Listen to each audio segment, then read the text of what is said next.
پاکستان کے army chief field marshal Asim Munir ایرانی حکام سے ملاقات اور بات چیت کے لیے تہران پہنچے ہیں، جہاں وزیر داخلہ اسکندر مومنی سے انہوں نے دو طرفہ اور علاقائی مسائل پر تبادلہ خیال کیا ہے۔ ہمارے نامہ نگار کے مطابق فیلڈ مارشل عاصم منیر اور ان کے ہمراہ پاکستانی وزیر داخلہ محسن نقوی کا مہرآباد ایئرپورٹ پر ایران کے وزیر داخلہ اسکندر مومنی نے استقبال کیا۔ اس کے بعد ان کے درمیان دو طرفہ اور علاقے کی تازہ ترین صورتحال پر تبادلہ خیال کیا گیا۔ عاصم منیر کے اس دورے کا مقصد ایران پاکستان دو طرفہ تعاون کو مضبوط بنانا اور خطے میں امن و سلامتی کو مستحکم کرنے میں مدد کے لیے پاکستان کے ساتھ تبادلہ خیال کو جاری رکھنا ہے۔ پاکستانی فوج کے ایک بیان کے مطابق عاصم منیر مغربی ایشیا میں تنازعات کے پرامن، پائیدار اور جامع حل کے حصول کے لیے کوششوں کو مضبوط بنانے پر توجہ مرکوز کریں گے۔ پاکستان کے فیلڈ مارشل اور وزیر داخلہ کا دورہ ایران ایسے حالت میں ہو رہا ہے کہ جب واشنگٹن کی جانب سے ایران امریکہ جنگ بندی معاہدے کے تحت اپنے وعدوں کی خلاف ورزی کے بعد دونوں فریقوں کے درمیان مذاکرات معطل ہو گئے ہیں، جس میں واشنگٹن کی طرف سے آبنۂ ہرمز کے محفوظ راستے میں رکاوٹیں ڈالنا بھی شامل ہے۔ تاہم تہران نے اس بات پر زور دیا ہے کہ جب تک واشنگٹن اپنے وعدوں کی پابندی نہیں کرتا، کوئی مذاکرات انجام نہیں پائیں گے۔ چین نے ایران کے خلاف امریکی پابندیوں اور اقتصادی دباؤ کے بارے میں خبردار کرتے ہوئے کہا ہے کہ ان اقدامات سے صرف کشیدگی میں اضافہ ہوگا۔ بیجنگ سے موصولہ رپورٹ کے مطابق چینی وزارت خارجہ کے ترجمان لن جیان نے کہا کہ ایران کے خلاف امریکی پابندیاں اور اقتصادی دباؤ خطے کے مسائل کا حل نہیں ہے، اور چینی وزارت خارجہ نے ایک بیان میں کہا کہ چین نے اپنے حقوق اور مفادات کے تحفظ کے لیے ہر ضروری اور مناسب اقدام اٹھائے گا۔ ایران کے ساتھ تجارت یا تعامل کرنے والے ممالک کے خلاف ثانوی پابندیاں عائد کرنے کے بارے میں امریکی وزیر خزانہ کے دھمکی آمیز بیانات کے جواب میں لن جیان نے کہا کہ یہ پابندیاں اور دباؤ مسائل کو حل کرنے میں مدد نہیں کریں گے،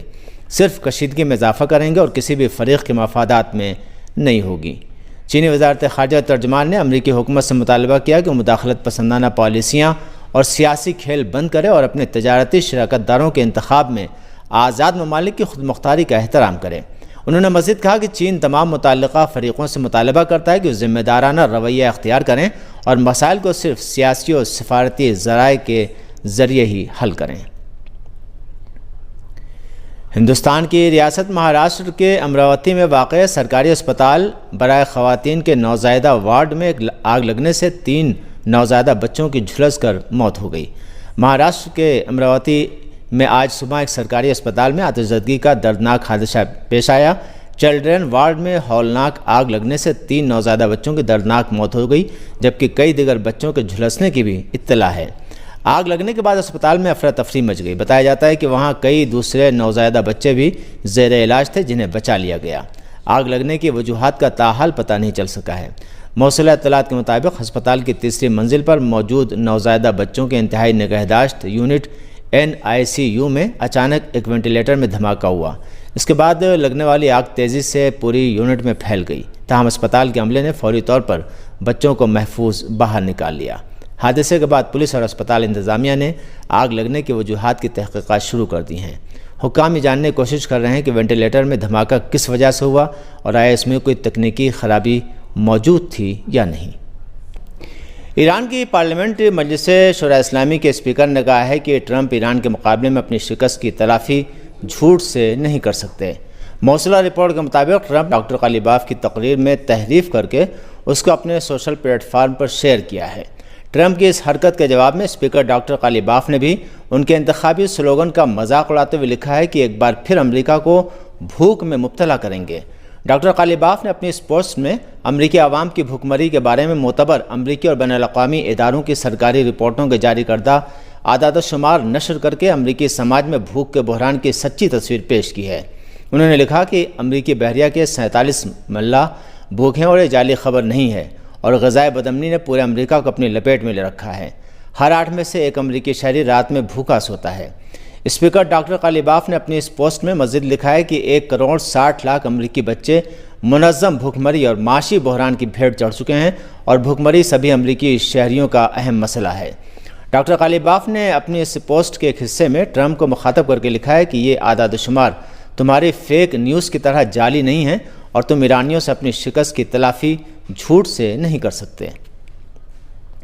ایران کی وزارت خارجہ کے ترجمان اسماعیل بقائی نے کہا ہے کہ ایران کے خلاف جارحیت کی صورت میں اس جارحیت کی جڑ اور مرکز کو نشانہ بنانا ایران کا قانونی اور دفاعی حق ہے اور ملکی سلامتی کے دفاع میں تہران کسی قسم کی نرمی نہیں برتے گا۔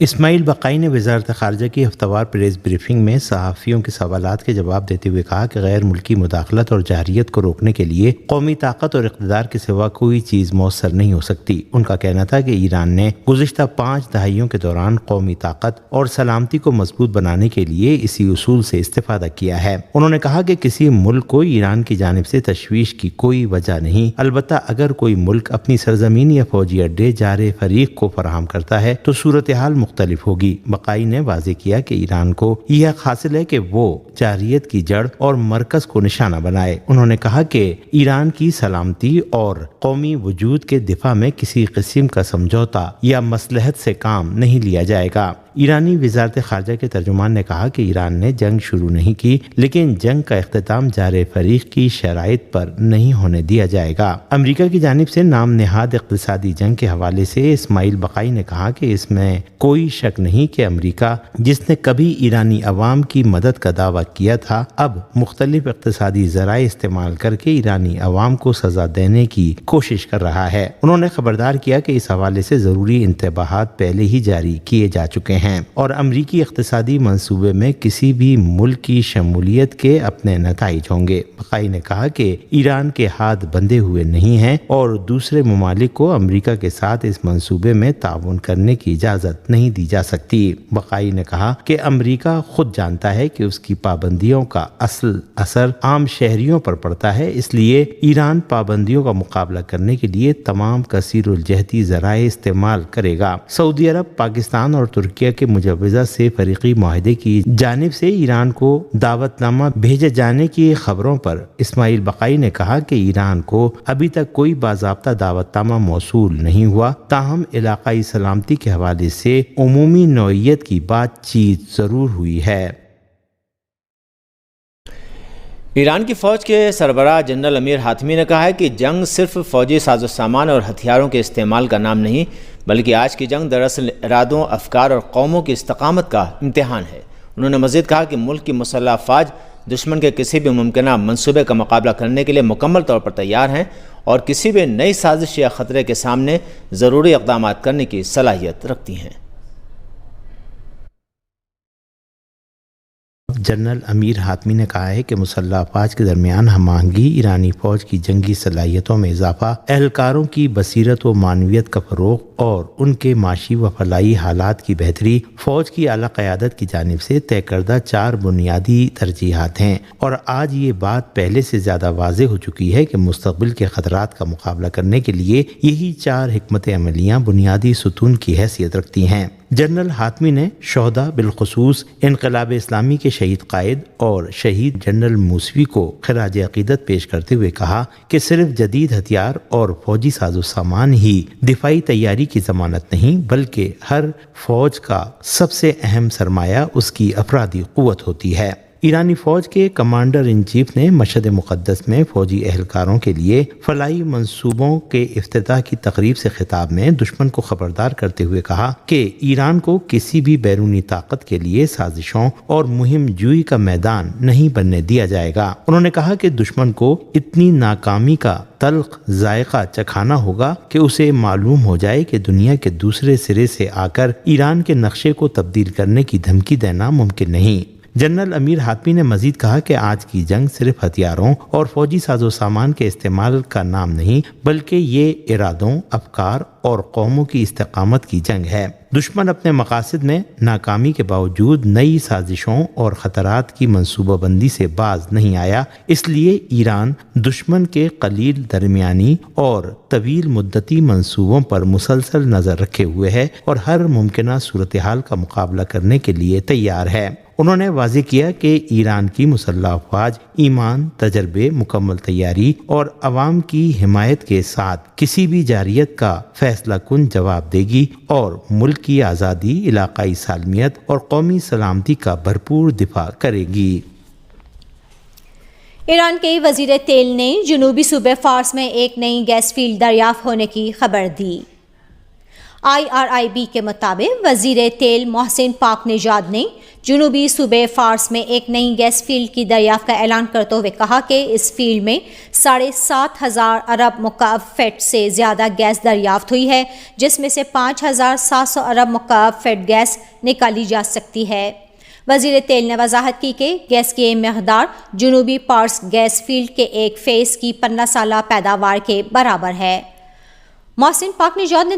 دریافت ہونے والی گیس کے بارے میں بتایا کہ جنوبی صوبے فارس میں واقع تختہ گیس فیلڈ سے دریافت ہونے والی گیس کے باعث ترقیاتی اور پیداواری سرگرمیوں کے اخراجات میں کمی آئے گی۔ انہوں نے مزید کہا کہ اس میدان میں گیس کے علاوہ بڑی مقدار میں گیس کنڈنسنٹ بھی دریافت ہوئے ہیں، جس کی مالیت 10 ارب ڈالر ہے۔ فلسطینی ذرائع کے مطابق غزہ پٹی کے وسط میں واقع شہر دارالبلح میں پناہ گزینوں کے ایک خیمے پر صہیونی حملے کے نتیجے میں 2 فلسطینی شہید اور متعدد زخمی ہو گئے۔ ہمارے نامہ نگار کی رپورٹ کے مطابق غزہ کی پٹی کے وسط میں واقع شہر دیر البلح میں شہدائے الاقصی اسپتال کے قریب پناہ گزینوں کے خیمے پر صہیونی فوج کے فضائی حملے میں 2 فلسطینی شہید اور متعدد زخمی ہو گئے۔ اسی دوران صہیونی جنگی طیاروں نے اسپتال کے اطراف میں 2 فضائی حملے کیے۔ مقامی ذرائع نے دیر البلح میں قابض حکومت کے ڈرون حملے میں شہید ہونے والے محمد ابو اسعد کی لاش کو اسپتال منتقل کرنے کی بھی اطلاع دی ہے۔ ارنا کے مطابق پیر کی صبح فلسطینی خبر رساں ایجنسی صفا نے اس خبر کا اعلان کرتے ہوئے مزید کہا کہ اسرائیلی قابض فوج حماس اور حکومت کے درمیان 10 اکتوبر سے نافذ العمل جنگ بندی معاہدے کی مسلسل خلاف ورزی کر رہی ہے اور غزہ کی پٹی میں بمباری، گولہ باری اور شہریوں کے گھروں کو تباہ کر رہی ہے۔ صفا نیوز ایجنسی کے مطابق اسرائیلی فوجیوں نے جنوبی غزہ کی پٹی میں مشرقی خان یونس کو بھی نشانہ بنایا ہے۔ دوسری جانب اقوام متحدہ کی نمائندہ خصوصی نے فلسطینیوں کی حمایت اور صہیونی قبضے کے خاتمے کے لیے مغربی کنارے اور غزہ کی پٹی میں فوری طور پر بین الاقوامی حفاظتی فورس کی تعیناتی کا مطالبہ کیا ہے۔ IRIB کے مطابق فرانسسکا البانیز نے مغربی کنارے اور غزہ کی پٹی کی موجودہ صورتحال کا ذکر کرتے ہوئے اس بات پر زور دیا کہ اس بین الاقوامی فورس کا قیام ضروری اور فوری ہے۔ ان کا کہنا ہے کہ موجودہ حالات میں فلسطینیوں کی حمایت کے لیے فوری اقدام اور ان کے تحفظ کے لیے ایک میکانزم بنانے کی ضرورت ہے۔ دوسری جانب فرانس کے صدارتی انتخابات کے امیدوار ژان لوک میلانشون نے فلسطینی علاقوں میں صہیونی حکومت کے جرائم پر کڑی تنقید کرتے ہوئے غزہ میں نسل کشی کے حوالے سے مغربی حکام کی خاموشی کی مذمت کی ہے۔ IRIB کے مطابق ژان لوک میلانشون نے غزہ میں ہونے والی نسل کشی پر حکومت فرانس کی خاموشی کو صہیونی حکومت کے جرائم میں ملوث ہونے کے مترادف قرار دیا اور کہا کہ یورپی حکام کی جانب سے مجرموں کو سزا دینے سے انکار ان کو بھی ان جرائم میں ملوث قرار دیا۔ انہوں نے ملکی حکام کی خاموشی پر تنقید کی اور ٹرمپ کے ساتھ اتحاد کو فرانس کی پوزیشن کو کمزور کرنے کا ایک عنصر قرار دیتے ہوئے کہا کہ یہ بزدلی اور ذلت کا نتیجہ ہے، حکام کے لیے شرم کی بات ہے۔ یورپی یونین نے مقبوضہ مغربی کنارے کے علاقے E1 میں اسرائیلی حکومت کی جانب سے نئی یہودی بستیوں کی تعمیر کے منصوبے کی واضح مخالفت کر دی۔ یورپی یونین کے خارجہ پالیسی کے سربراہ کایا کالاس نے کہا ہے کہ مغربی کنارے کے علاقے E1 میں اسرائیلی آباد کاری کا منصوبہ خطے میں کشیدگی اور تقسیم کو مزید بڑھا سکتا ہے۔ کایا کالاس کے مطابق اس منصوبے پر عمل درآمد سے مغربی کنارہ 2 حصوں میں تقسیم ہو جائے گا، جس کے نتیجے میں فلسطینی علاقوں کے درمیان جغرافیائی رابطہ متاثر ہوگا اور بحران کے حل کے امکانات مزید کمزور ہوں گے۔ انہوں نے مزید کہا کہ محفوظہ مغربی کنارے میں اسرائیلی آباد کاروں کے لیے قائم کی جانے والی بستیاں، جن میں E1 کا علاقہ بھی شامل ہے، بین الاقوامی قانون کے تحت غیر قانونی ہیں۔ شامی وزارت خارجہ نے اسرائیلی وفد سے ملاقات کی تصدیق کی۔ شام کی وزارت خارجہ کے ایک ذریعے نے شام کی سرکاری خبر رساں ایجنسی سانا کو انٹرویو دیتے ہوئے تصدیق کی ہے کہ امریکہ کی ثالثی اور اردن کی میزبانی میں شامی وفد نے اسرائیلی وفد سے ملاقات کی ہے۔ شام کی وزارت خارجہ کے اس ذریعے نے سانا کو بتایا کہ شام اور اسرائیل کے درمیان ہونے والی بات چیت میں اسرائیل کے توسط سے حملوں، گرفتاریوں اور ٹارگٹ آپریشن کو روکنے پر توجہ مرکوز کی گئی۔ شامی وزارت خارجہ کے اس ذریعے کے مطابق اسرائیلی وفد کے ساتھ ہونے والی بات چیت میں سیکورٹی معاہدے تک پہنچنے کے لیے مذاکرات کے عمل کو بحال کرنے پر بھی توجہ مرکوز کی گئی۔ اس ذریعے نے مزید کہا کہ اسرائیلی وفد کے ساتھ مذاکرات کی اہم ترجیحات میں 8 جنوری 2024 سے پہلے کے خطوط پر اسرائیلی افواجی پسپائی، 1974 کے عدم تصادم کے معاہدے کو دوبارہ فعال کرنے اور اس کے مکمل نفاذ کی ضرورت، نیز شام کے استحکام اور علاقائی سلامتی کو برقرار رکھنے کی اہمیت پر زور دیا۔